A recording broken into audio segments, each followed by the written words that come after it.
घरात गरिबी येण्याचे 10 कारणे. महिलांचा उजवा डोळा फडफडणे अशुभ असते. तुम्हाला दरवाजात प्रथम पालीचे दर्शन झाले. खाण्यापिण्याच्या पदार्थांमध्ये काळ्या मुंग्या येणे. आपण धन लपवून ठेवतो त्याप्रमाणे झाडू पण घरात येणाऱ्या लोकांपासून लपवून ठेवावा. घरात होणाऱ्या लहान गोष्टींमुळे काही संकेत लपलेले असतात. जेव्हा दारिद्र्य वाढण्याची संभावना असते तेव्हा घरात छोट्या छोट्या गोष्टी त्यांचा इशारा देतात.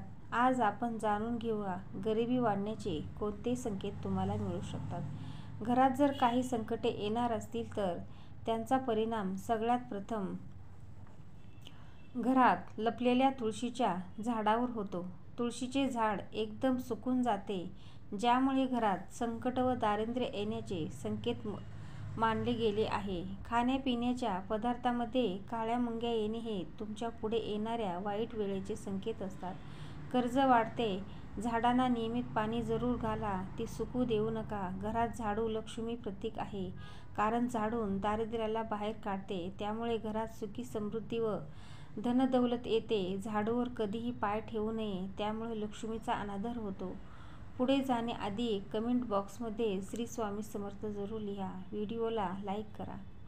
इच्छा पूर्ण होतील. घरात कोणतेही लहान मूल अचानक घरातला केर काढू लागले तर त्याचा अर्थ घरात नको असलेला कोणीतरी पाहुणा येणार आहे.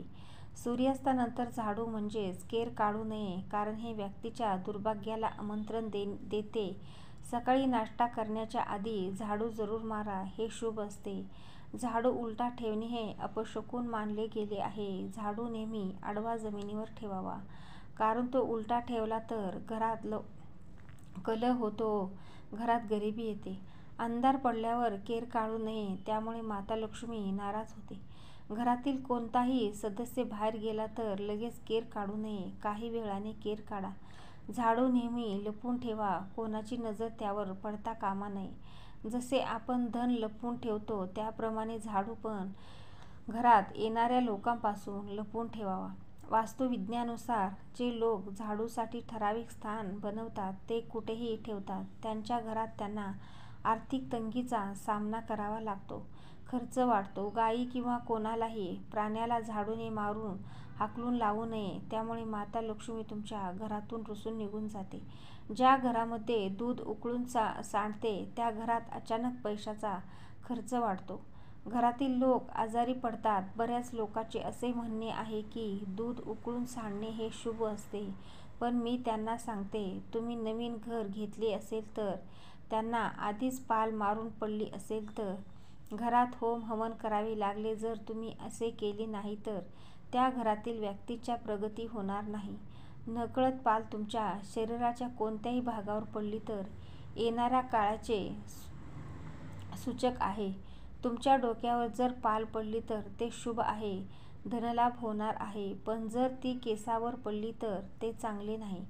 तुमच्या जीवनात भारी संकट येणार आहे. डोळ्याचे फडफडणे हा एक संकेत आहे. महिलांचा डावा डोळा फडफडणे शुभ संकेत आहे. महिलांचा उजवा डोळा फडफडणे अशुभ असते. पुरुषांचा उजवा डोळा फडफडणे शुभ आहे. तसेच कावळा पण संकेत देतो. जर कावळा कोणत्या स्त्रीच्या डोक्यावर येऊन बसला तर तिच्या पतीवर मोठे संकट येणार आहे. खूप जास्त कावळे घराच्या छतावर जमा झाले तर अशुभ आहे. काचेची भांडी तुटली असेल तर दारिद्र्य येण्याचे संकेत आहे. श्री स्वामी समर्थ. श्री गुरुदेव दत्त.